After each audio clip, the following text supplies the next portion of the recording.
You're probably thinking, there's no wrong way to show a house, right? That's where you're wrong, kiddo. What's going on? Frank Kritzman, former EOD. Now I'm a real estate agent and team leader here on the Emerald Coast of Florida. Today I'm going to be talking about the right way to show a house and about how those subtle differences can really make or break your professionalism. Right now in the current real estate market, it is more important than ever to make sure that you make a good impression and make sure that you're not only being professional when you go and meet your clients at houses, but you are building that lifelong relationship with them. I'm going to completely walk you through my process for showing houses. At the end, I'm going to give you some bonus frequently asked questions that clients will often ask when you're out showing houses. And if you just happen to have the answers to those questions right off the top of your head, you're going to look like an all-star when you're out there in the field. First up, you got to look the part. You want to be somewhere in between a full suit and a purple hoodie. I prefer a nice business cash, maybe a nice pink or purple button-up shirt that's not tucked in, just to look nice but not too professional.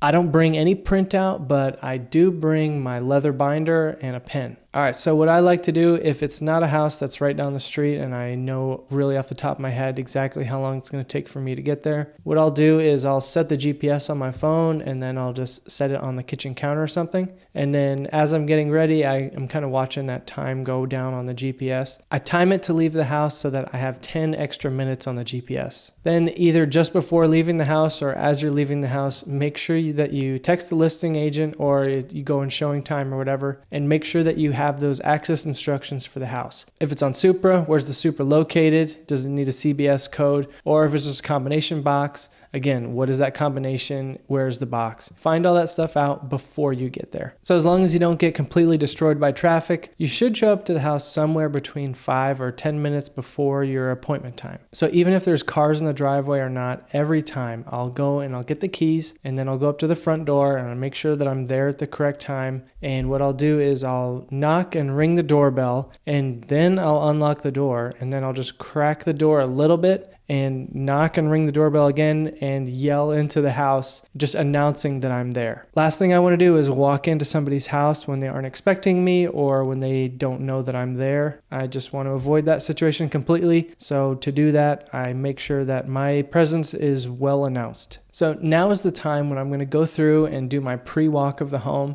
I'm just going to go and I'm going to turn on all the lights. I'm going to open up the shades. I'm going to get as much natural light into the rooms as possible. And I'm just going to walk around the house and look for anything that's out of place or not supposed to be there. For example, there was an agent showing one of my buddy's listings, and apparently the homeowner, before they left, they had the dog running around upstairs and the dog left a fat turd right in the middle of the room. So if you can get in front of that or body block that in some way or just find out about something that isn't supposed to be there, you want to do that on your pre-walkthrough. If you can, this is also the time where I would go through and take a peek at the air handler and I would look for a date on the AC unit, and then I would go into the garage or the closet or wherever the water heater is and look for some kind of date on the water heater and jot those notes down. Good chance it's going to come up later, so I'm just going to grab it now before it comes up. Then the last thing I'm going to do to get ready is I'm going to open up the MLS on my phone and pull up the listing for that house. I'm going to do a quick rescan of the description and the agent notes and just kind of look over the listing in general. Then you're just hanging out, waiting for your clients to get there. Make sure you greet them at the front door with a smile and keep it a happy, positive environment. During the actual showing itself, I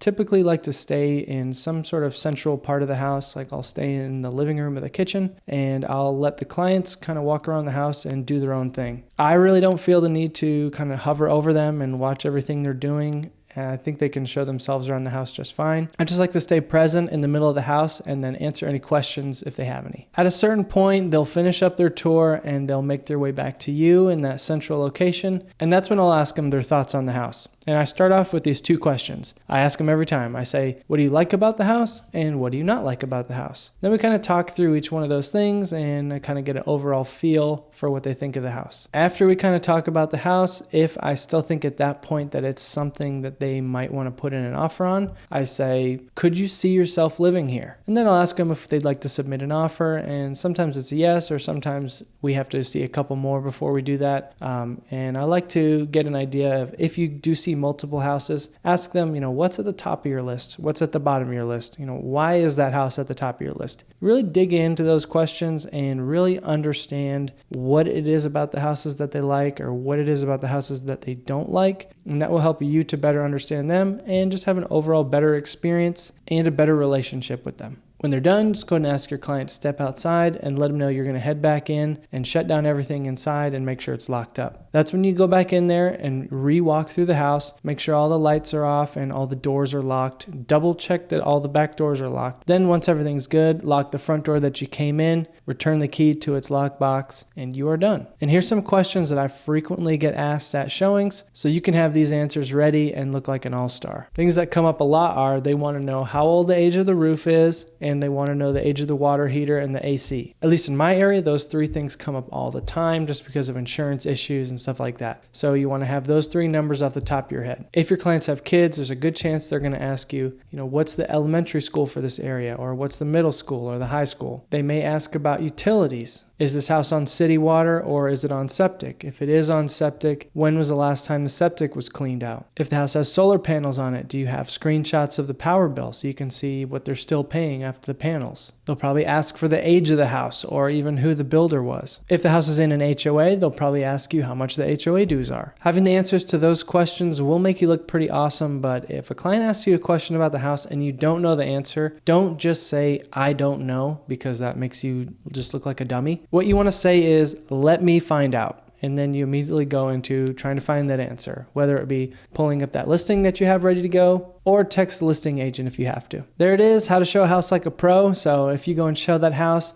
and your client does want to submit an offer, I have this video up here that will teach you about how to get started in DocuSign and just get all the documents you need to get that offer started.